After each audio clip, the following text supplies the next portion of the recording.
ନିଦେ ମାଇଲାନି ଶୋଇ ପଡ଼ିବୁ ଭାଇ ନା ଥଣ୍ଡା ଭଲ ହେଇଯିବ ଉଠିଲା ବେଳକୁ।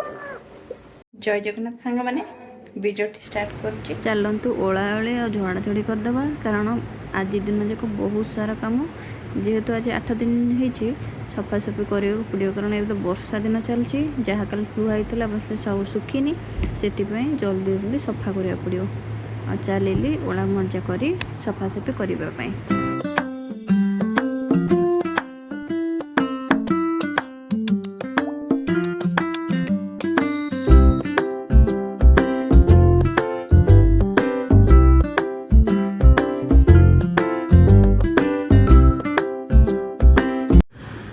ଦିଖଣ୍ଡ ଲୁଗା ରଖି ଆଉ ସବୁ ସଫା କରିଦେବି, କାରଣ ଆଉ ଟାଇମ୍ ନାହିଁ।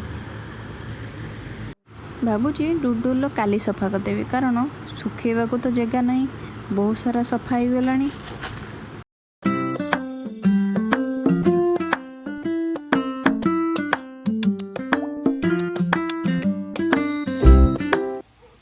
ବର୍ଷା ପକାଉଛି, ମୁଁ ଏଠି ଆଉ କୋବି ତରକାରୀ କରୁଛି।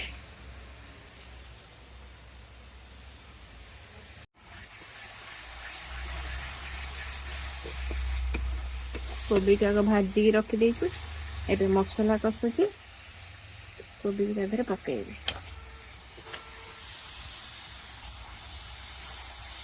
ଆପଣ ଆଜି ଲଞ୍ଚରେ କ'ଣ ରୋଷେଇ କରିଛନ୍ତି? କାହାକୁ କାହାକୁ କୋବି ତରକାରୀ ଖାଇବାକୁ ଭଲ ଲାଗେ ମୋତେ କମେଣ୍ଟରେ ନିଶ୍ଚିତ କହିବେ। ରୋଷେଇ କରୁଛି, ଡୁଡୁଲ ଉପରେ ବି ନଜର ରଖିବାକୁ ପଡ଼ିବ। ଡୁଡୁ, ଏ ଡୁଡୁ ବାବା କ'ଣ ହଉଛି ଆ? ସେଟା ପନିକି ମାର ଖାଇଛ ଦୁଷ୍ଟ ଛେନେ। ଡୁଡୁଲକୁ ବହୁତ ଦିନ ହେଲାଣି ଥଣ୍ଡା ହେଲାଣି, ମେଡ଼ିସିନ ଖାଇକି କମୁନି, ସେଥିପାଇଁ ଆମେ ଭାବିଲୁ ଟିକେ ନୋବୁଲାଇଜର ଦେଇଦେବୁ ଡାକ୍ତରଙ୍କ ପ୍ରେସକ୍ରିପସନରେ। ଏବେ ନୋବୁଲାଇଜର ଦିଆଯାଉଛି।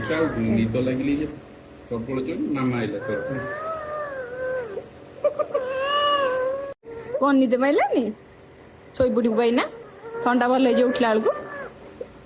ଗୁଡ୍ ନାଇଟ୍ ସାଙ୍ଗମାନେ, ଗୁଡ୍ ନାଇଟ୍। କ'ଣ ତ ମୁଣ୍ଡ କୁଣ୍ଡେଇ ହେଲା? ମୁଣ୍ଡ କୁଣ୍ଡେଇ ହେଲା ବାବା, ମୁଣ୍ଡ କୁଣ୍ଡେଇ ହେଲା। ଚାଲ।